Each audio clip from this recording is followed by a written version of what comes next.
Hi, my name's Ray, and today we're going to build this compound interest calculator in Google Sheets.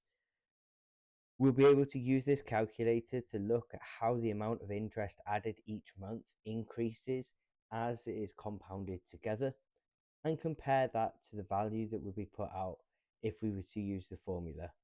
We'll show this increasing account total on a graph, and we'll also show the total amount of interest earned in a score chart. So let's get started. So the first thing we're going to do is we're going to create this table for our calculations to run in. So we'll start here with the date. Then we'll have our beginning value.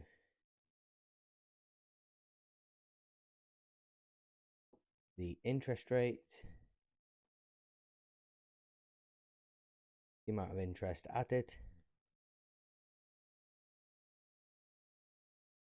And the end value in the account.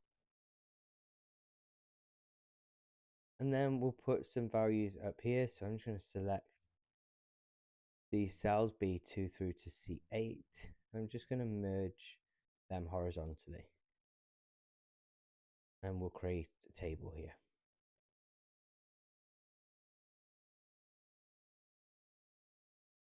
Okay, so we want our principal value.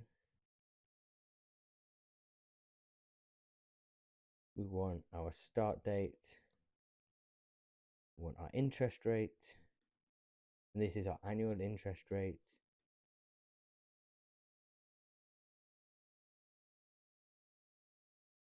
We want the compounding frequency.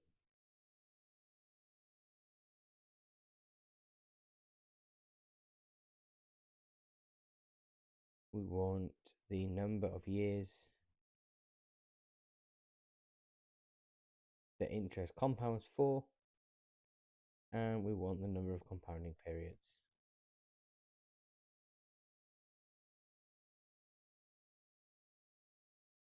Now we can see actually we went too far down with that table. We'll just delete that row and put that thick border around there. Okay, so that's going to be our starting amount. So let's put a value in there so that we'll be able to use it straight away. We'll put a start date. Let's go with the 1st of January 2026. And we'll put an interest rate of 5.4% and a compounding frequency of quarterly. Now we're not going to put anything in here, and that's because we're going to use this table as a guide for it. So let's put our starting date in. So we'll put is equal to there. And our beginning value is equal to our principal value. In the very first month, there'll be no interest. So we'll just put that as 0%. So the interest added is equal to the interest rate multiplied by the beginning value. And our end value is equal to our beginning value plus our interest added.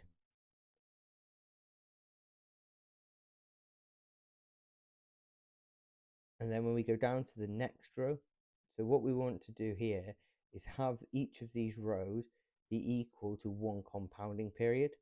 Now we've been told that our compounding frequency is 4. So we want this to be equal to that date plus 365.25 days so that it will account for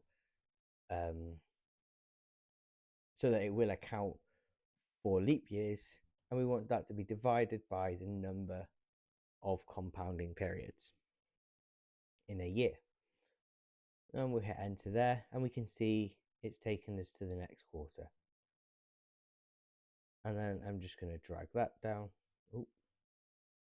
And that didn't work because I forgot to fix a value, and the value that I forgot to fix was that D5.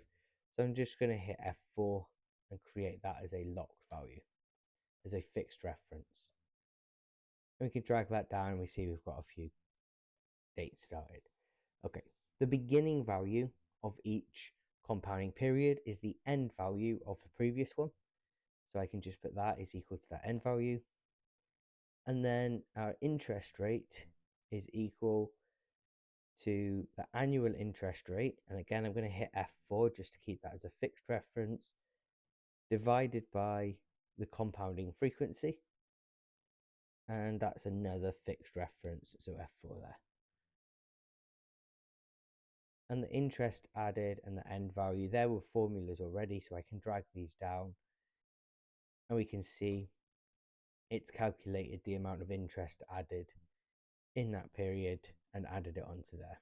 So now when we select these 4 cells and we drag them down to be level with the dates, we can see that amount of interest has been added on. Now we're going to have some formulas, a table here or a selection of cells here where we can compare the maximum end value from our table of values to what we would get if we were to apply the formula and just compare and see that we are getting that same answer. So I'm going to convert this here into a table. So I'll select it and format convert to table. And then here I'm going to put that I want the count total using the formula and the account total using the table. And we'll just make that a bit wider so it fits there. And if we put a border around it just to keep those together. So the account total using the table to start with, we can go, well, that's equal to the max of this column. Now we don't know how many rows we might want to add to this. So we just delete the number off the end. So we're just saying all of column F starting at F10, and we can close that. And that will give us the value there. Now for the formula to work, we need to know the number of years that the interest has been compounded for. So to do that, I just want to know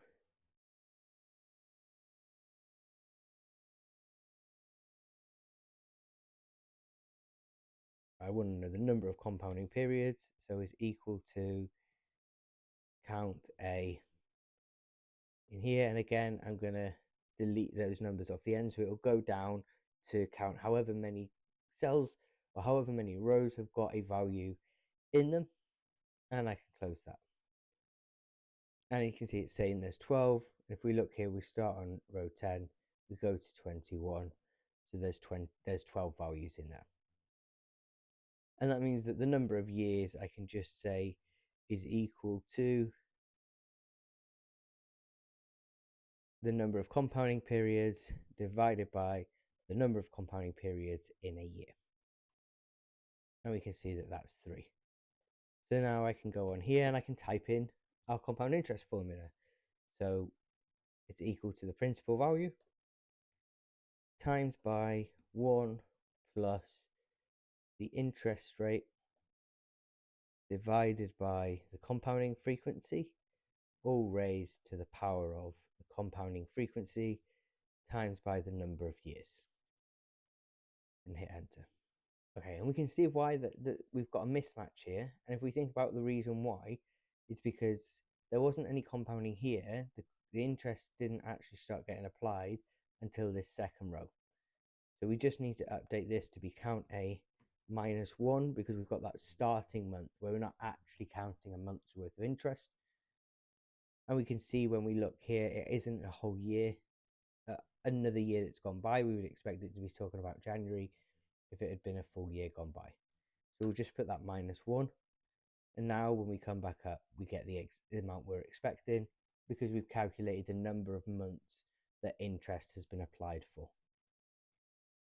And we're actually counting the number of years. Because if I was to select all of this and drag it down, so we can see we have done now all of 2026, all of 2027, and all of 2028. And I'm getting 5,873 in both of them. So I've applied a full 3 years in both the table and in the formula. And now I'm going to select this principal value, and I'm going to hold the control button, and I'm going to select the account total, and it can be the formula or the table. We should be expecting the same number in both. I'm going to go to insert chart, and I want to select the chart type and select a scorecard chart. I'm going to say I'm going to switch rows and columns and use column B as headers.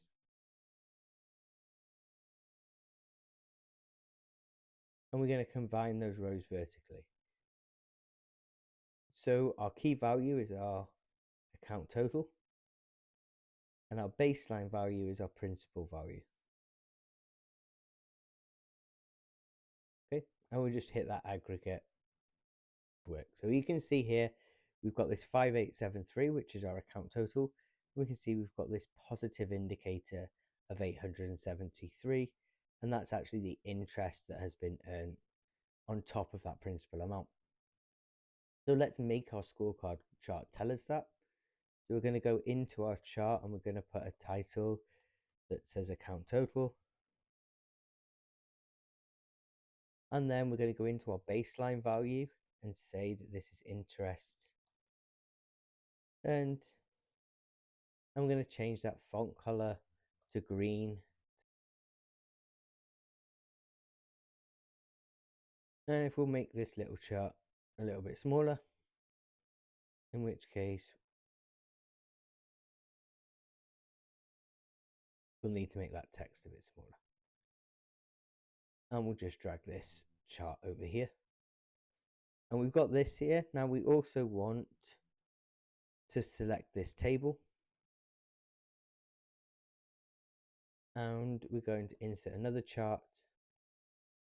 And this time we're going to insert a line chart. And here we need to put our x-axis. And then we'll just add our end value. So you can see that end value increasing over time. And in our setup, we're going to actually take this down to row 1000.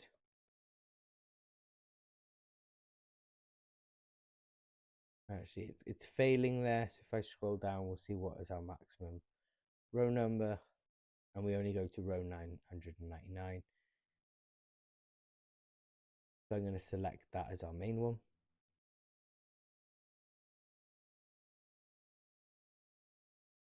We use row 9 as headers and select our date and add our series again as end value. And when I scroll back up, we can see that increase in end value there.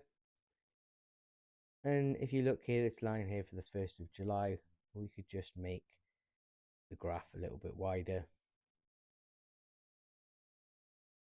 You can see it's treating those dates now as text, or we can remove them and it will treat them as a timeline.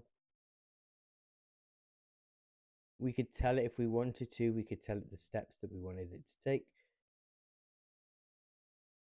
But actually what we'll do is if I select this end row, I'm just going to drag it down for ages and see how far we go and let go there. And we can see that that's updated our account total. We can see it, our formula and everything's updated to go with it. The number of years and the number of compounding periods has all updated. And we can see a much better example of how that interest is compounding, because we see that graph getting steeper over time as more and more interest is added on.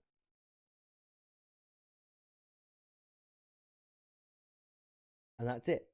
That is a compound interest calculator in Google Sheets that allows you to see the effects of compounding interest over time.